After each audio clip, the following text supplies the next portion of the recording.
सभी सनातनियों को जय श्री राम। आज रामनवमी का पावन पर्व है।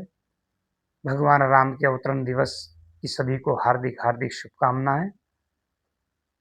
भगवान राम इस धरती पर आए और अपने आचरण के द्वारा भगवान राम ने इस धरती पर मर्यादा की स्थापना की।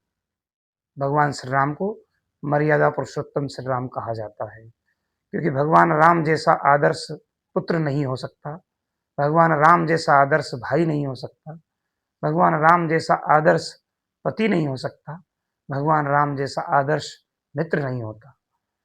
क्योंकि भगवान राम की जब सूर्य से मित्रता होती है तो भगवान राम की उस समय पत्नी का, सीता माता का हरण हो चुका है। उसी समय सुग्रीव की भी पत्नी का और राज्य का हरण हो गया था, लेकिन भगवान राम ने पहले बाली को मारा, सुग्रीव को राज दिलाया और सुग्रीव के संकट को दूर किया। उसके लिए किष्किंधा कांड में गोस्वामी तुलसीदास जी एक चौपाई लिखते हैं। आजकल के लोग मित्रता बहुत करते हैं, लेकिन मित्रता के मर्म को नहीं जानते। अगर मित्रता का मर्म जानना है तो मर्यादा पुरुषोत्तम भगवान राम से सीखे। राम जी सुग्रीव से कहते हैं, जो न होय मित्र दुख ही दुखारी, तिन्ह ही विलोकत पातक भारी। इसका मतलब है, जो मित्र के दुख से दुखी नहीं होता है उसे देखने में भी पाप लगता है। आगे भगवान राम कहते हैं, निज दुख गिरि सो रज कर जाना, मित्र को दुख रज मेरु समाना।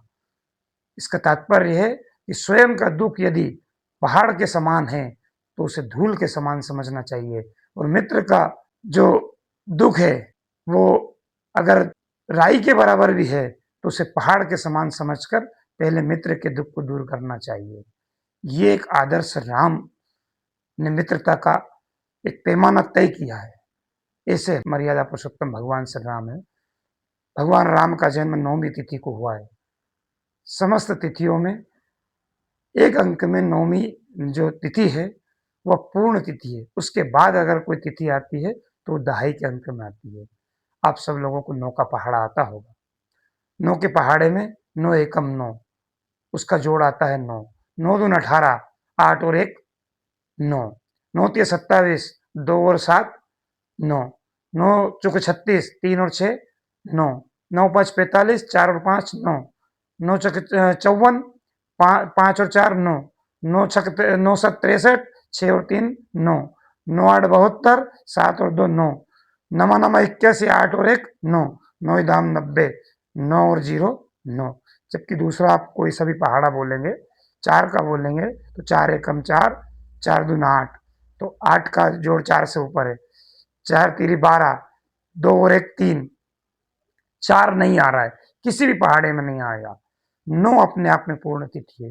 भगवान राम का जन्म दोपहर 12 बजे होता है। जब घड़ी में बजती है 1 से 12, 12 के बाद पुनः 1 बजते हैं, यानी कि 12 अपने आप में अंतिम पूर्ण तिथि है, पूर्ण समय है। तो भगवान राम पूर्ण समय और पूर्ण तिथि में आए हैं। ये धरती पर भगवान राम का बहुत बड़ा उपकार है। हम सब भगवान राम के वंशज हैं। ये कैसे सिद्ध होता है कि हम सब भगवान राम के वंशज हैं? तो जो भी प्रोडक्ट बनता है कंपनी का, उस प्रोडक्ट पर उस कंपनी का नाम अंकित होता है। आप कोई भी सामान लेंगे तो उसके हर पार्ट्स पे कंपनी का नाम होता है। उसी प्रकार हम सब राम के वंशज हैं। हमारे हर पार्ट्स पे राम नाम अंकित है। कैसे राम नाम अंकित है?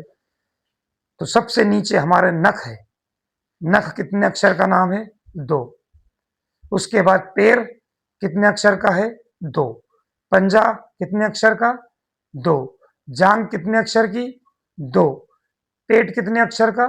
2। पीठ कितने अक्षर की? 2। भुजा कितने अक्षर की? 2। हाथ कितने अक्षर का? 2। कंधा कितने अक्षर का? 2। छाती कितने अक्षर की? 2। हमारा गला कितने अक्षर का? 2। होंठ कितने अक्षर का? 2। जीवान जो हमारी जीभ है वो कितने अक्षर की? 2। उसके बाद दांत कितने अक्षर के? 2। नाक कितने अक्षर की? 2। कान कितने अक्षर के? 2। आंख कितने अक्षर की? 2। सिर कितने अक्षर का? 2। बाल कितने अक्षर का? 2। तो नख से लेकर सिर तक पूरे जितने हमारे पार्ट्स हैं सब में अक्षर 2 है। इस संपूर्ण शरीर को काया कहा जाता है।